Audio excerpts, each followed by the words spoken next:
এই মহামায়ায় জগতের সকল জীবকে মোহাচ্ছন্ন করেন। এই মহান বিভ্রম, আবার সেই বিভ্রমে যখন পরাক্রান্ত, তখন সে অসুর। দানবরাজ রম্ভাসুর এবং মহিষীর পুত্র মহিষাসুর শৈশব থেকেই ছিল ভগবতর দেব উদ্দেশ্য। মরক্ষ লাভ করে ত্রিভুবন বিজয় অভিলাষে মহিষাসুর বসলেন প্রজাপতি ব্রহ্মার তপস্যা।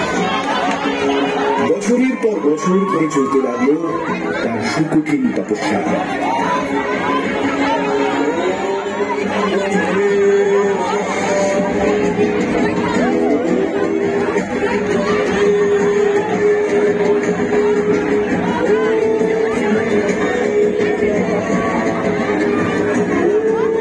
প্রজাপতি ব্রহ্মার আসন মহিষাসুরের সম্মুখে আবির্ভূত হলেন অগ্রজেয় ব্রহ্মা।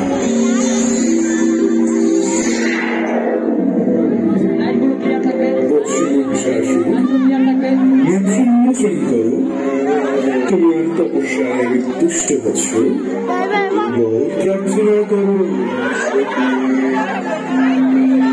সৃষ্টিকর্তা ব্রহ্মদেব, যদি আপনি আমার তপস্যায় প্রকৃতই তুষ্ট হয়ে থাকেন, তাহলে বর স্বরূপ আমায় অমরত্ব প্রদান করুন। এই জগতের সকল সৃষ্টির নয় অনিবার্য বৎস, তাই জন্মের সঙ্গে মৃত্যু অবধারিত। তুমি তোমার অমর হওয়ার অভিলাষ ত্যাগ করো বৎস। বেশ, তবে আমায় এই বর প্রদান করুন প্রভু। এই জগতের দেব কিংবা দানব, যক্ষ কিংবা মনুষ্য প্রভৃতি সকল প্রজাতির পুরুষ যেন আমায় পরাজিত করতে না পারে। আমি যেন এদের সকলের কাছে হই অপরাজেয়, অবদ্ধ। বেশ, তবে তোমার ইচ্ছে পূর্ণবোধ বৎস। আমি তোমাকে এই বর প্রদান করলাম। এই জগতের সকল পুরুষোত্তমের কোন সাধ্য হবে না তোমায় পরাজিত করা। এদের সকলের কাছেই তুমি অবদ্ধ। ব্রহ্মার বরে বর প্রাপ্ত হয়ে মহিষাসুর হয়ে উঠলেন ত্রিলোকের ত্রাস। মর্তে তার অত্যাচারের সীমা পরিসীমা রইল না।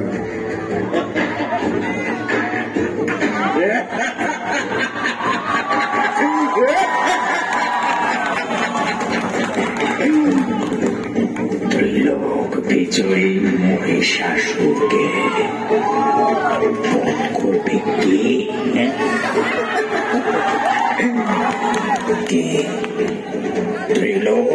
ত্রিলোক আমার করায় আপ্ত।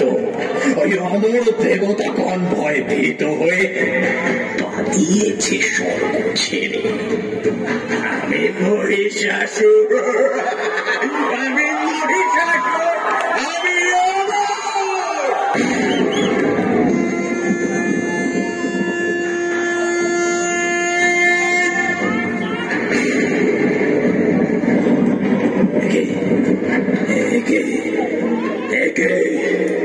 ভূমিকম্পমান কেন? এ ভূমি কেঁপে উঠছে কেন?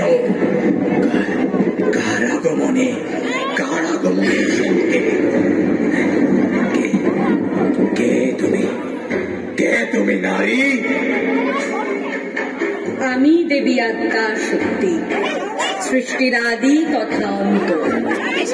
এই সৃষ্টির চারিপাশ আমাতেই নিমজ্জিত। চক্ষু উন্মীলিত কর মহিষাসুর, তাকিয়ে দেখ তোর কাল, তোর অন্ত তোর সম্মুখে। ত্রিলোক বিজয়ী মহিষাসুর, ব্রহ্মার বরে আমি অমর। আমায় বধ করবে কোন নারী?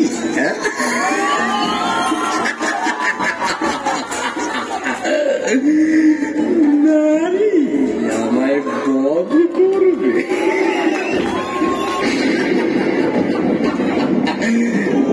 মহিষাসুর, যা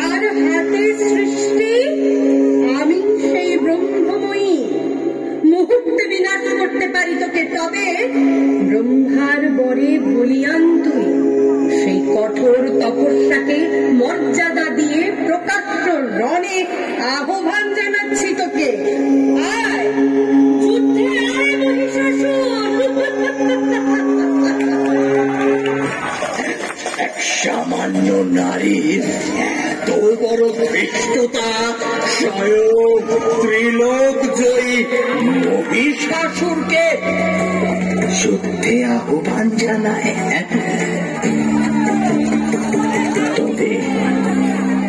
তবে আপনার মতো লাস্যময় নারী আমার সঙ্গিনী হওয়ার উপযুক্ত। যুদ্ধে না, যুদ্ধে নয়। আমি আপনাকে